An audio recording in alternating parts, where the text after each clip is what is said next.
I'm Curt Frye. In this movie, I would like to show you how to use Excel to schedule individuals for working at a company, or in this case, at a hospital. The sample file that I'm using is called Scheduling, and you can download it using the link that I provide in the video description below. This type of example is usually centered around nurses at a hospital. And the idea is that based on patient volume in the past, you have estimated the number of people who are required to work for you within a specific 2-hour window.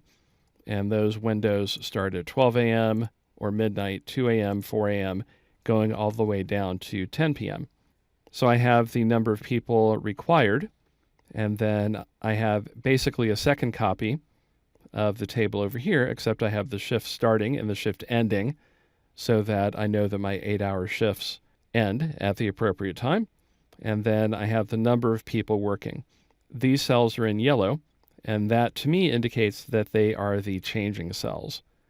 So I'm going to figure out how many people to bring in, and then I have the number of people required in cell B16, that is the total, and I've multiplied it by 2, and that's because I am calculating hours worked, and I have the number of people required multiplied by 2, because each of these segments is 2 hours long, going from 12 to 2, 2 to 4, continuing on.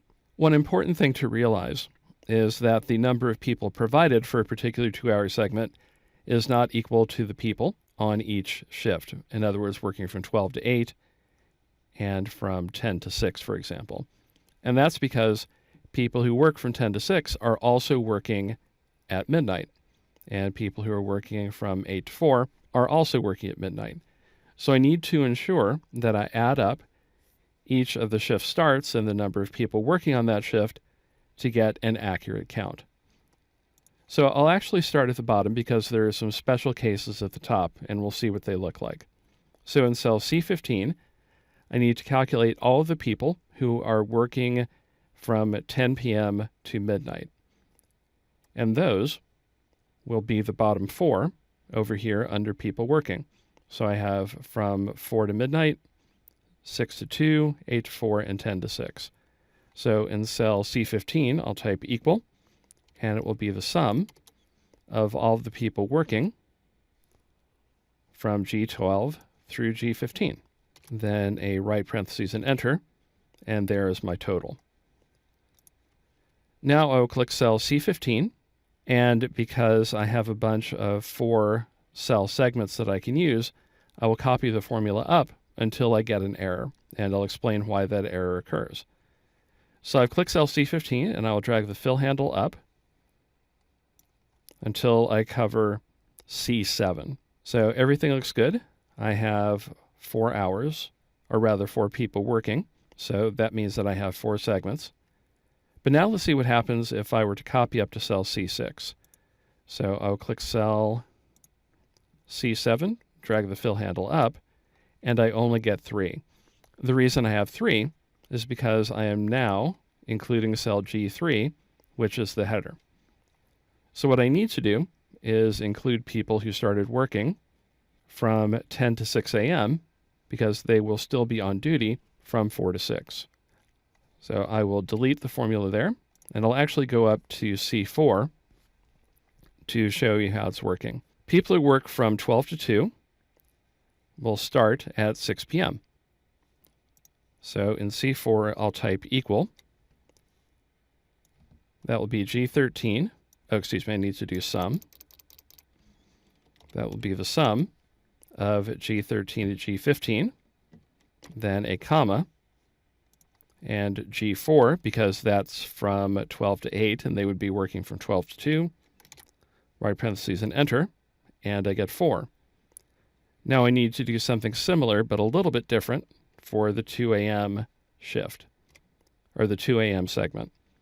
So that will be equal sum, and it will be the last 2 at the bottom of people working, because the individuals above go off duty at 2 a.m., then a comma, and the first 2, and then right parentheses and enter, and I get 4.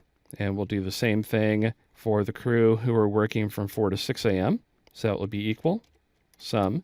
And the first will be those who work from 10 to 6, then a comma, and then the first 3 who start at 12, 2, and 4. Then a right parentheses and enter. And I have the proper number of shifts for each of those 2-hour segments. So that does require a little bit of work, but I think it's pretty obvious what's happening. Now my goal is to find the number of people required, and in this case it would be total hours, so that each of these cells from C4 through C15 is greater than or equal to the number of people required, and I want to minimize the total number of hours. And the closer I can get to 270, which I've added here for comparison purposes, the better. So let's create our solver model. I'll go to Data, then click Solver. And I'll leave it here for the moment.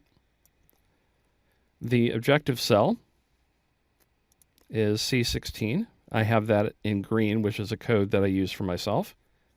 And I want to minimize the value by changing the variable cells in column G. So I will select from G4 through G15. Again, I have that filled in yellow to indicate those are the changing cells. And I want to use the Simplex LP solving engine. If that isn't selected, for example, if you see nonlinear, then click the down arrow and click Simplex. And now we can add our constraints. So move this up here. First, I need to ensure that C16, which I'll click here, is greater than or equal to B16, and click Add. Also need to ensure that C4 through C15, each of those values is greater than the corresponding value from B4 to B15. Click Add. And finally, I can't have, in this case, half of a person. So cells from G4 to G15 will need to be integers. So I have selected those cells, click the comparison operator down arrow, click INT, and that's all that I need. So I'll click OK. And I have my solver parameters dialog box. I don't need to make any other changes, so I'll click Solve. And because this is a linear problem, I get a solution pretty quickly. I'll click OK. And there we go. Because of the limitation of having my nurses work 8-hour shifts, I do have 288 total hours worked as opposed to 270. However, that's not too bad given the constraints. And I also see that I have an extra person from 6 a.m. to 8 a.m., 2 from 2 to 4, and then I have an extra 6 from 8 p.m. to 10 p.m., and that's because I need a higher level of overnight coverage. So I have 17, 18, and 15. So, of course, I would need to bring more people on earlier in the evening. So if things get weird, and anyone who works in a hospital will tell you that they frequently do, we have enough people on hand to cover them.